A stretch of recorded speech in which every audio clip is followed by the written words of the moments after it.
Good morning. আজকে আমাদের এখানে সিকিমে থার্ড ডে। আর দেখতেই পাচ্ছ পুরো রুম পর্যন্ত একেবারে রোদ চলে এসেছে, ঝলমল করছে রোদটা। এত ভালো লাগছে, বিছানা থেকে একদম পাহাড় দেখা যাচ্ছে। আর এখন ব্রেকফাস্ট করছি, কারণ ব্রেকফাস্ট করে নিয়েই আমরা বেরিয়ে পড়ব সাইট সিন দেখতে।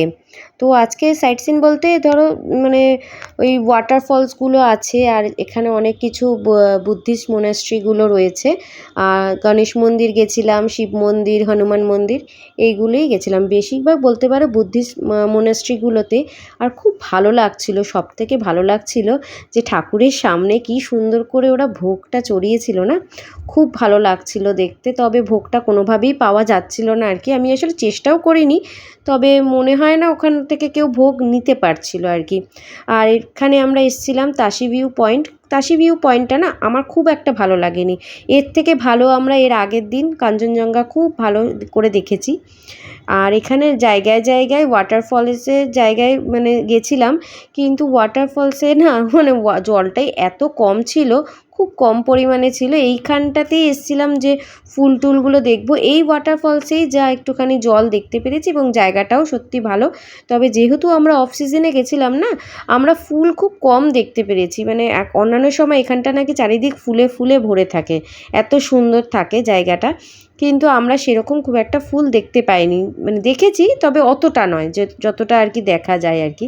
আর বেশিরভাগ জায়গায় হচ্ছে এখানে বুদ্ধিস্ট মনাস্ট্রিটা বিশাল বড়। এটা একটা গণেশ মন্দিরে গেছিলাম, সেখানে আবার দেখছিলাম সবাই শিবের মাথাতেও জল ঢালছিল শিব মন্দিরে। তো আমিও এখানে একটুখানি শিবের মাথায় জল ঢাললাম। তারপর দেখতেই পাচ্ছ এখানে আমরা এসেছি, এটা হচ্ছে হনুমান মন্দির। আর এত উঁচু সিঁড়ি সিঁড়ি মানে খাড়াই রাস্তা, অনেকটা সিঁড়ি পরে মানে যেতে যেতে যেতে তারপরে আমরা হনুমান মন্দিরে প্রবেশ করতে পারি। আর অনেকটা দূর, আর বেশ ভালো লাগলো এখানটা বসে। জানো তো আমি হনুমান চল্লিশা পাঠ করেছি, সেটাতে আরও বেশি ভালো লাগছিল। তারপরে এই হাঁটতে হাঁটতে এখন যাচ্ছি আবার এক বুদ্ধিস্ট মোনাস্ট্রিতে।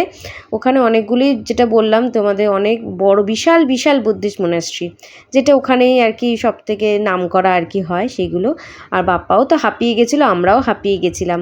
তো যাই হোক, তারপরে অনেকক্ষণ আমাদের লেগেছিলো হোটেলে ফিরতে ফিরতে, 4:30 প্রায় বেজে যায়।